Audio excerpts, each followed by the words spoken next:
Hello everyone, কেমন আছিস তোর? আমি সৌম্যদীপ মজুমদার, তোদের বায়োলজি আর ফিজিক্যাল কেমিস্ট্রির ফ্যাকাল্টি। তো আজ থেকে আমাদের জার্নি শুরু হচ্ছে এমার্স নিটের we aim NEET, we beat NEET. আমরা এইমস অব্দি যাব, এইটা আমাদের মেন টার্গেট। তো আজ থেকে আমাদের শুরু হবে cell the basic unit of life চ্যাপ্টারটা। ইউ নো, এই চ্যাপ্টারটা না খুব টাফ, খুব কনসেপচুয়াল অ্যান্ড খুব স্কোরিং। 2020-র পর থেকে দেখা গেছে এই চ্যাপ্টারটা থেকে প্রচুর কোয়েশ্চেন্স আসছে। যেহেতু প্রচুর কোয়েশ্চেন্স আসছে এই চ্যাপ্টারটা থেকে, তো এইটার কনসেপ্ট বোঝা, লাগাতার রিডিং পড়া অ্যান্ড কোয়েশ্চেন সলভ করা খুব খুব খুব ইম্পর্টেন্ট হয়ে যায় দিন বাই দিন। তো কিভাবে কোয়েশ্চেন প্র্যাকটিস, কিভাবে গাইডেন্স হবে সেটা তো আমি পরে এই ভিডিওতে বলবো, বাট তার আগে আমাদেরকে শুরু করতে হবে প্রিপারেশনটা এইভাবে যে আজকে আমরা সেলের বেসিক জায়গাটা পড়বো। অলরেডি প্রোক্যারিওটিক সেলের ফার্স্ট আর সেকেন্ড পার্ট আপলোডেড আছে চ্যানেলে, তো তোমরা ওখান থেকে দেখতে পারো। আজকে আমরা ইন্ট্রোডাকশনটা দেখব, ইন্ট্রোডাকশন আর সেল থিওরি, বিকজ এই পার্টটা কভার করতে আমরা ভুলে গেছিলাম। আজকে আমরা দেখছি ওটাকে, ঠিক আছে? তো what is sell? The cell is the fundamental structural and functional unit of all living organisms.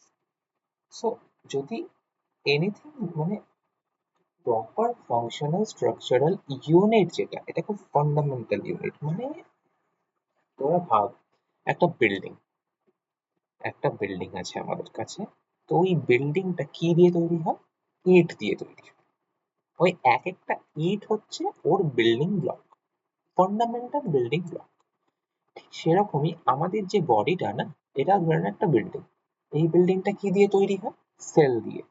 তো সেল হচ্ছে structural, functional and fundamental unit. Anything less than a complete structure of a cell does not ensure independent living. এই লাইনটার মানে কি? যদি কোনো মানে সেলটা যে ক্রাইটেরিয়া গুলো আছে, যদি একটাও মিসিং থাকে তার মধ্যে, তাহলে সেই কন্ডিশনটাকে আমরা লিভিং কন্ডিশন বলতে পারি না। ইউনিসেলুলার যে অর্গানিজম গুলো, সেটা কিন্তু কেপেবল ইন্ডিপেন্ডেন্ট লিভিং এর, কিন্তু যেগুলো ভাইরাস বা ভাইরয়েড এইসব জিনিসগুলো আছে না, যেগুলো প্রপার সেল নয়, প্রপার লিভিং কন্ডিশনে থাকে না, এদের সেলের মধ্যে কিছু না কিছু ডিফারেন্স থাকে, এমন এমন জিনিস ডিফারেন্ট থাকে যেগুলো ধর থাকেই না। যেমন ভাইরাস যদি দেখিস, ওটা কি একটা প্রোটিন কোড থাকে আর ওর ভেতরে শুধু জেনেটিক মেটেরিয়াল থাকে, আর কিছু থাকে না। সেই জন্য ওরা কিন্তু বেঁচে থাকতে পারে না। That's why anything less than a complete structure of a cell does not ensure independent living. এই কথাটা মনে রাখতে হবে। তো কিছু হিস্টোরিক্যাল পার্সপেক্টিভস আছে আমাদের কাছে, যেমন ফার্স্ট হচ্ছে রবার্ট হুক। 1665-এ Robert Hooke first time cell দেখেছিলেন। তো উনি কি করছিলেন? ওনার খুব কিউরিয়াসিটি ছিল লাইফে, খুব কিউরিয়াস ছিলেন উনি। তো উনি কি করলেন? উনি দেখছিলেন যে একটা কর্ক, কর্ক বার্কের থেকে একটা পার্ট কেটে নিয়ে মানে আগেকার যুগে বোতলের ছিপি বানানো হতো, যেগুলো আজকাল আমরা প্লাস্টিক ইউজ করি না, আগে ওই কর্কটা ইউজ করে। তোরাও মনে হয় দেখেছিস কোনো কার্টুনে বা সামথিং, যে এরকম করে খোলা হয় টেস্ট টিউবের ওপর থেকে একটা কাঠ টাইপের জিনিস বা রাবার টাইপের দেখতে লাগে ওটাকে, ওইটা কর্ক। তো এই কর্কের থিন সেকশন উনি মাইক্রোস্কোপের আন্ডারে রাখলেন। উনি দেখতে পেলেন কিছু হানিকম্ব লাইক স্ট্রাকচার, মৌমাছি ছাতার মতো কিছু স্ট্রাকচার দেখতে পেলেন উনি। তিনি এই টার্ম দিলেন সেল। সেল মানে কি? ছোট ছোট রুম। হি অবজার্ভড ডেড ব্লাড সেলস। কিন্তু উনি যেহেতু কর্ক দেখছেন, কর্ক অলরেডি প্রসেসড জিনিস, যেহেতু ওটা অলরেডি প্রসেসড, তাই জন্য ওটা ডেড। নাও সেকেন্ড সায়েন্টিস্ট যিনি আসছেন, উনি আসছেন 1674 খ্রিস্টাব্দে। ওনার নাম কি? Anton von Leeuwenhoek. লিউয়েনহক কি করলেন? উনি ফার্স্ট লাইভ সেল ডিসক্রাইব করলেন আর দেখলেনও। তিনি ব্যাকটেরিয়া দেখলেন, প্রোটোজোয়া, আর আরবিসি নিজের ব্লাডের যে সেল, and sperm cell দেখলেন মাইক্রোস্কোপ দিয়ে। Third was Robert brown in 1831।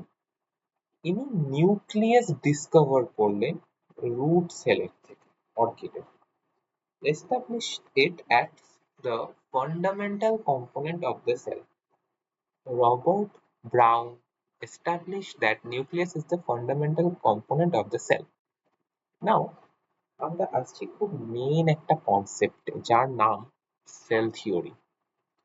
Sell theory কে কে দিয়েছিল? Matthias Schleiden and Theodor Schwann. Matthias Schleiden, Theodor Schwann, এটা কিন্তু জয়েন্টলি দেওয়া হয়েছিল। ক্লেডেন আর সোয়াম কি বললেন? স্লেডেন কে ছিলেন? স্লেডেন ছিলেন একজন জার্মান বটানিস্ট।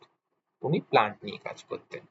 উনি লার্জ নাম্বার অফ প্লান্ট দেখলেন, আর দেখলেন তারা কিন্তু ডিফারেন্ট কাইন্ড অফ সেলস দিয়ে তৈরি, যেটা একটা টিস্যু তৈরি করে। আর থিওডোর সোয়ান ছিলেন একজন ব্রিটিশ জুলজিস্ট। উনি কি করলেন? Different type of animal cell দেখলেন and reported that cells had a thin outer layer. ওনার কাছে thick outer layer ছিল না, thin outer layer ছিল, যেটাকে প্লাজমা মেমব্রেন বলে। Plasma membrane. He also concluded, based on his studies on plant tissues, that the presence of cell wall is a unique character of plant cells. উনি প্লান্টও দেখলেন এবং প্লান্টে দেখলেন যে সেল ওয়াল থাকে, কিন্তু অ্যানিমেলে থাকে। তো এটা প্লান্টের জন্য ইউনিক। ওকে, স্কোয়ানের যে হাইপোথেসিস ছিল যে the bodies of animals and plants are composed of cells and products of cells. ওকে, তো এর লিমিটেশন কি ছিল?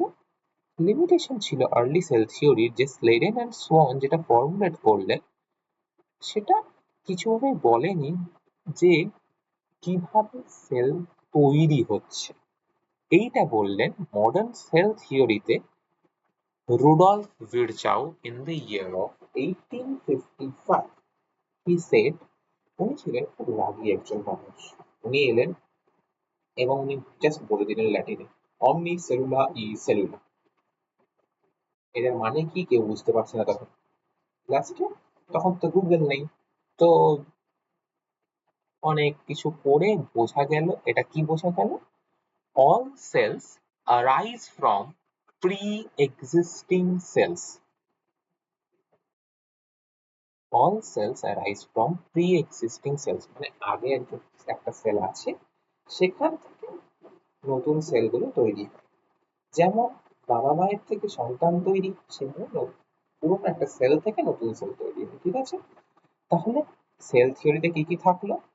All cells, all living organism দ্বারা, যদি আমি এটাকে আন্ডারলাইন করি বা হাইলাইট করি, রাইট, হাইলাইট করলে বেটার হবে। All living organisms are composed of cells and products of cells. All the cells arise from pre-existing cells, and activities of an organism are the outcome of some total activities interaction of the constituent cell. এটাকে মনে রাখতে হবে না, মনে রাখ every cell arise from pre-existing cells, এইটুকু মনে রাখ। ঠিক আছে, এই দুটোকে মনে রাখ, এইটা অতটা মনে রাখার দরকার, ফার্স্ট দুটো মনে রাখা ইম্পর্টেন্ট। তো নিটের জন্য কিছু কি হাইলাইটস আছে আমাদের কাছে। ফার্স্ট হচ্ছে match the scientist to the professor. এই টাইপের কোয়েশ্চেন আসে। এটাতে কি আসে? যেমন স্লেডেন ওয়াজ জার্মান বোটানিস্ট, সোয়ান ওয়াজ ব্রিটিশ সায়েন্টিস্ট, এগুলো মনে রাখতে হবে। Questions often try to trick you by swapping these. Swan's dual observation, that Swan, those zoologist ছিলেন, উনি কিন্তু both plant and animal দুটোকেই দেখেছিলেন। It was he who noted the uniqueness that plant cells have a cell wall. উনি ছিলেন যিনি দেখেছিলেন যে প্লান্ট সেলের সেল ওয়াল থাকে, তার আগে কিন্তু কেউ দেখেনি। ভিরচাও কি করেছিল? ভিরচাও বলেছিলেন omni cellula is cellular in the year of 1855. এটার মানে কি? all cells arise from pre-existing cells.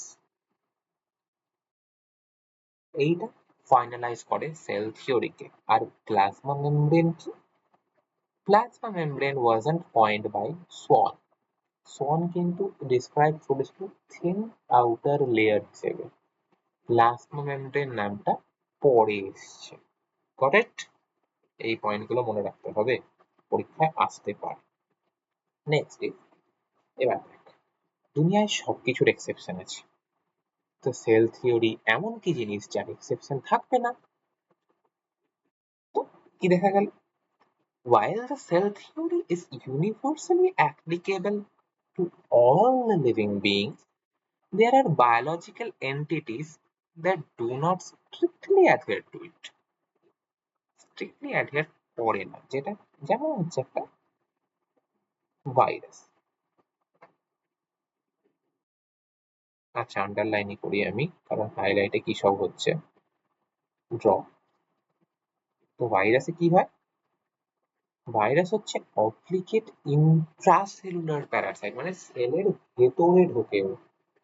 ওদের মধ্যে কোনো সেলুলার মেশিনারি থাকে না, সাইটোপ্লাজম থাকে না, কোনো মেটাবলিক এনজাইম থাকে না। এদের এটাই একটা বিশাল সমস্যা যে এরা পুরোপুরি ভাবে হোস্টের উপর ডিপেন্ডেন্ট নিজের রেপ্লিকেশনের জন্য। বাকি কেউ রেপ্লিকেট কিন্তু করাতে পারে না। They are considered connecting link between the living and the non-living. বুঝেছিস? লিভিং আর নন লিভিং এর মধ্যে যে কানেক্টিং লিঙ্ক, সেটা ভাইরাস। ভাইরাসের কি কাজ? ভাইরাস হচ্ছে একটা ইন্ট্রাসেলুলার প্যারাসাইট। ওদের মধ্যে কোনো সেলুলার মেশিনারি থাকে না, সাইটোপ্লাজম থাকে না, মেটাবলিক এনজাইম থাকে। They rely solely on the host for their replication. আর এরা কনসিডার করা হয় এদেরকে as connecting link between living and non living. Non living আর লিভিং কে যারা লিঙ্ক করে, সেটা কানেক্টিং লিঙ্কটা হচ্ছে ভাইরাস। সেকেন্ড হচ্ছে ভাইরয়েডস অ্যান্ড প্রায়স। তো subcellular infection agents consist only of free RNA. ভাইরয়েডের তো আরো বাজে অবস্থা, ভাইরাসের তাও একটা ওটার লেয়ার থাকে, এটা শুধু একটা ফ্রি আরএনএ ঘুরে বেড়াচ্ছে আরএনএ। অ্যাবনর্মালি ফোল্ডেড প্রোটিনস হচ্ছে প্রায়ন। আর প্রায়ন তো আরোই বাজে। কিছু প্রোটিন ওয়ার্ল্ডে এক্সিস্ট করছে এমনি, যেগুলো অ্যাবনর্মালি ফোল্ডেড, সেগুলো প্রায়ন। এদের প্রপার সেলুলার স্ট্রাকচারও নেই। ভাইরাসের তো একটা আউটার কভারিং আছে, এদের সেটাও নেই, এরা শুধু এমনি ঘুরে বেড়ায়। তো coenocytic or syncytial organs like fungi and algae have continuous mass of protoplasm containing multiple nuclei without distinct cellular boundaries or cross walls. আর ম্যাচিওর ম্যামেলিয়ান আরবিসিতে কি হয়? lack a nucleus and most organelles to maximize space for hemoglobin, yet they are living cells. এইগুলো ছিল এই sell থিওরির কিছু exception. তো তোদের আজকে কাজ কি হবে? লেকচার দেখা, এনসিইআরটি পড়া, নোটটা পড়া। ওকে? এরপর শুনে নাও, আমরা আগের বছর একটা এক্সপেরিমেন্ট করেছিলাম 17 জন স্টুডেন্টের মধ্যে। ওদিনের যে ক্লাসগুলো ছিল তখনো পর্যন্ত অ্যান্সার কিটা বেরোয়নি। এবার অ্যান্সার কি যখন বেরিয়ে গেল, আমরা দেখতে পাচ্ছি 17 জনের মধ্যে রিনিটে 16 জন above the cut off range আসছে। এবার যেহেতু above the cut off range আসছে ওরা, এইটুকু আমরা বলতে পারি যে ওদের নিটে সিলেকশন হওয়ার চান্স প্রচুর বেশি। এখন এক্সপেক্টেড কাট অফের থেকেও পড়ে আছে ওরা। তো এটা আমরা দেখতে পাচ্ছি 17 জনের মধ্যে 16 জন। তো আমরা ওদেরকে কি করিয়েছিলাম, আমরা বেসিক্যালি অফলাইনে এই এক্সপেরিমেন্টটা করি অ্যান্ড এটা দেখি আমরা যে ওদেরকে ফোর্সফুলি কোয়েশ্চেন করিয়ে অ্যান্ড সবকিছু ডিপিপি দিয়ে গাইডেন্স দিয়ে আমরা দেখেছি যে আমরা এই রেজাল্টটা আনতে পেরেছি।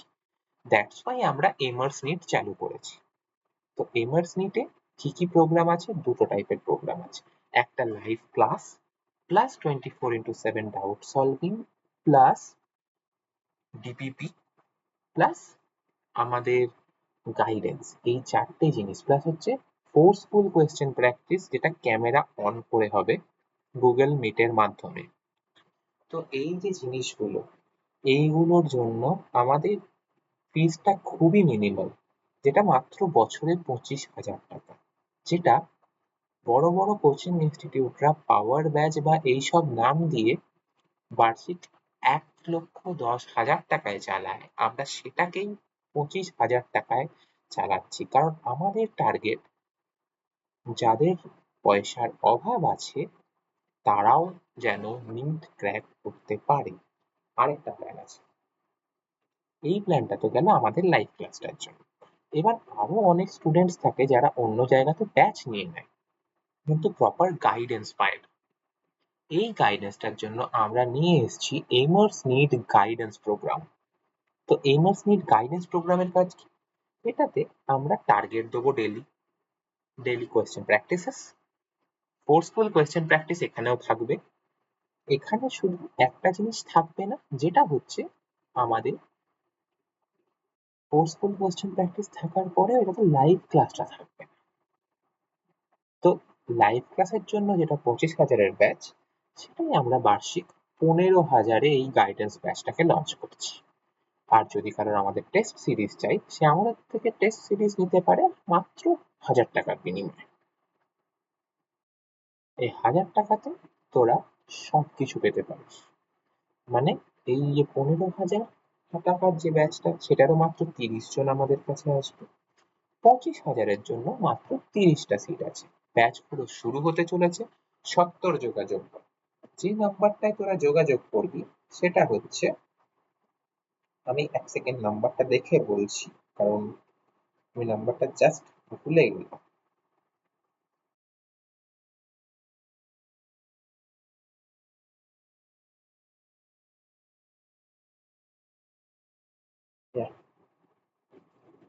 তো